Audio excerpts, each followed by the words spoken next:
രാമക്ഷേത്ര ഉദ്ഘാടനം സിപിഐഎം രാഷ്ട്രീയവൽക്കരിക്കുന്നുവെന്ന പ്രതിപക്ഷ നേതാവിന്റെ പ്രസ്താവനയ്ക്കെതിരെ സിപിഐഎം.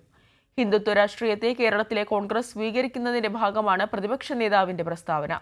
ഹിന്ദുത്വത്തിന്റെ കുഴലൂത്തുകാരായി കേരളത്തിലെ കോൺഗ്രസും അധപ്പതിച്ചിരിക്കുന്നുവെന്നതിന്റെ തെളിവാണ് പ്രസ്താവനയെന്ന് സിപിഐഎം സംസ്ഥാന സെക്രട്ടേറിയറ്റ്. രാമക്ഷേത്ര ഉദ്ഘാടനം സിപിഐഎം രാഷ്ട്രീയവൽക്കരിക്കുന്നുവെന്നാണ് പ്രതിപക്ഷ നേതാവ് വി.ഡി. സതീശൻ നടത്തിയ പ്രസ്താവന. എന്നാൽ ഹിന്ദുത്വ രാഷ്ട്രീയത്തെ കേരളത്തിലെ കോൺഗ്രസും സ്വീകരിക്കുന്നതിന്റെ ഭാഗമായാണ് ഇത്തരം പ്രതികരണം പ്രതിപക്ഷ നേതാവ് നടത്തിയതെന്ന് സിപിഐഎം സംസ്ഥാന സെക്രട്ടേറിയറ്റ് പ്രസ്താവനയിലൂടെ വ്യക്തമാക്കി.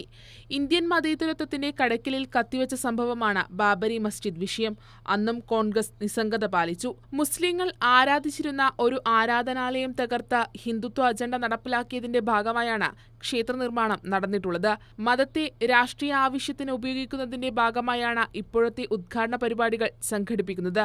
ഇത് തിരിച്ചറിയാതെ ഹിന്ദുത്വത്തിന്റെ കുഴലൂത്തുകാരായി കേരളത്തിലെ കോൺഗ്രസും അധപ്പതിച്ചിരിക്കുന്നു എന്നതിന്റെ തെളിവാണ് പ്രതിപക്ഷ നേതാവിന്റെ പ്രസ്താവനയെന്നും ഈ വിഷയത്തിൽ യുഡിഎഫിലെ ഘടകകക്ഷികളും കേരളത്തിലെ ജനാധിപത്യ സമൂഹവും പ്രതികരിക്കണമെന്നും സിപിഐഎം സംസ്ഥാന സെക്രട്ടേറിയറ്റ് പ്രസ്താവനയിലൂടെ വ്യക്തമാക്കി.